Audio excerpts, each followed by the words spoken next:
Assalamu alaikum, dear parents. My name is Miss Jules and I'm the behaviour coach in the Student Support Department. And on behalf of Alsat College and my colleague Miss Shazman, I would like to warmly welcome you to this video.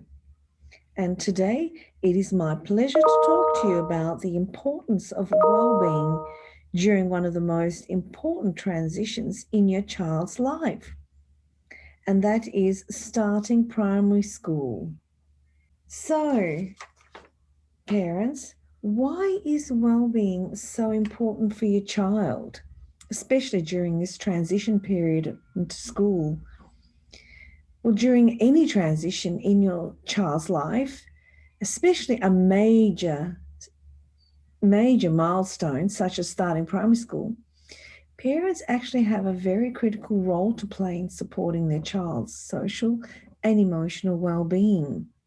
We're talking about your child being in a state where they feel comfortable at school, or feeling healthy at school, or feeling happy at school during their transition period. So their well-being will be based on how comfortable, how healthy, and how happy they are feeling in their hearts and in their minds. So there are 4 pillars to well-being, and this is not only for children, this is for all human beings. And in particular, with regard to your child's physical, mental development, these 4 pillars that we're going to talk about will help you give your child a good, smooth transition into school during the transition period and throughout the whole year. So the 4 pillars we're talking about are the 1, nutrition. So when we talk about nutrition, we need to ensure that your child is eating well before they come to school. During school, that they have a healthy school lunch full of colourful fruit, strawberries, blueberries, cucumbers, carrots, and healthy sandwiches are very important. Healthy bars, maybe yogurt, water, milk, etc. I know that some children are very fussy eaters, but please ensure that they have some breakfast, even if it's just one bite of toast or one piece of fruit. Little children struggle to sit, learn, stay focused in the classroom when they're actually hungry and their bodies are telling them they're hungry. It actually even affects their behaviour. Sometimes when students come to me and the teacher's saying, look, they're not able to focus, they're behaving very differently, one of the first questions that I ask them is, have you had breakfast? And even if they've had breakfast, they sometimes say no. So, it's very important that we allow them to have good nutrition. And sometimes we do this at school as well. The second pillar, mums and dads, is rest. Please ensure that your child is well rested before coming to school. This helps with their attention and their metacognitive skills so they can multitask when they're well rested.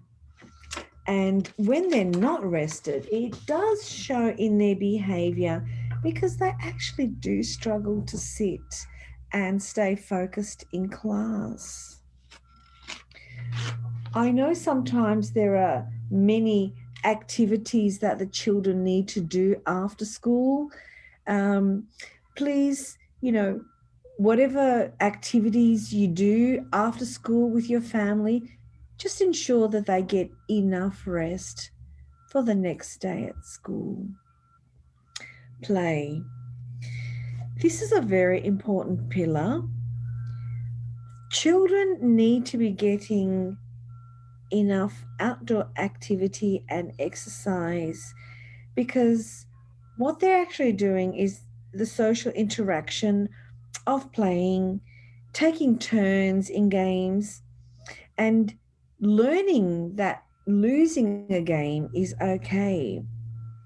So, all this helps with the child's resilience.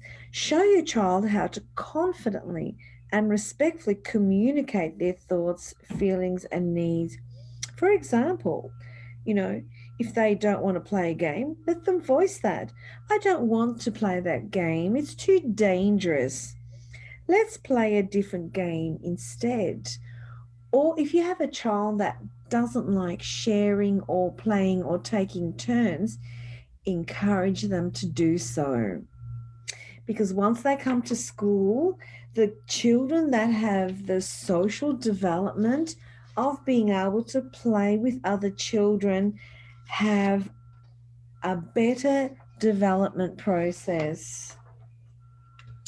Now, the last pillar that I would like to talk about that we would recommend so that your child has a very smooth transition into school is sleep.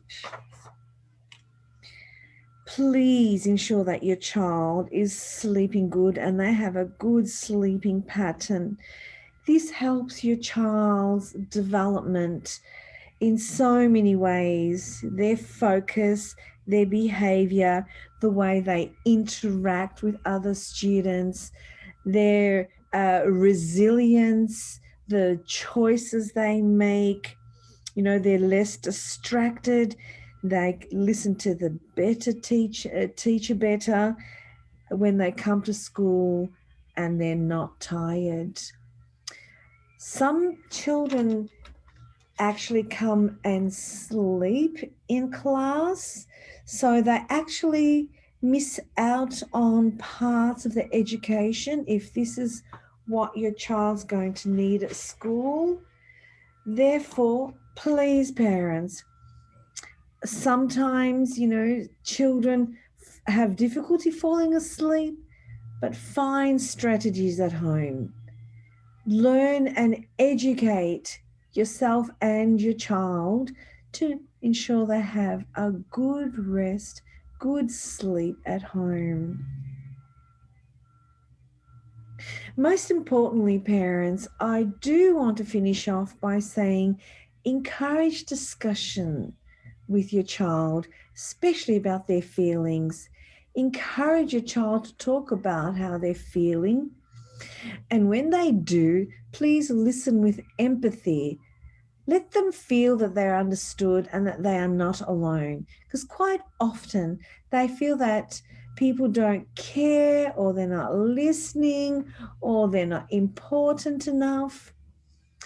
The other main thing that I would like you to help your child with before they come to school and to ensure a smooth transition is encourage self-esteem in your child. Help your child to identify and develop their strengths by encouraging them to have a go at things that they may not normally do and things they might find challenging. And even if they don't succeed, praise their efforts and encourage them to keep going and keep trying until they do succeed at their level, and celebrate their successes. And keep encouraging them to try and keep the learning happening, because ultimately we're all still learning.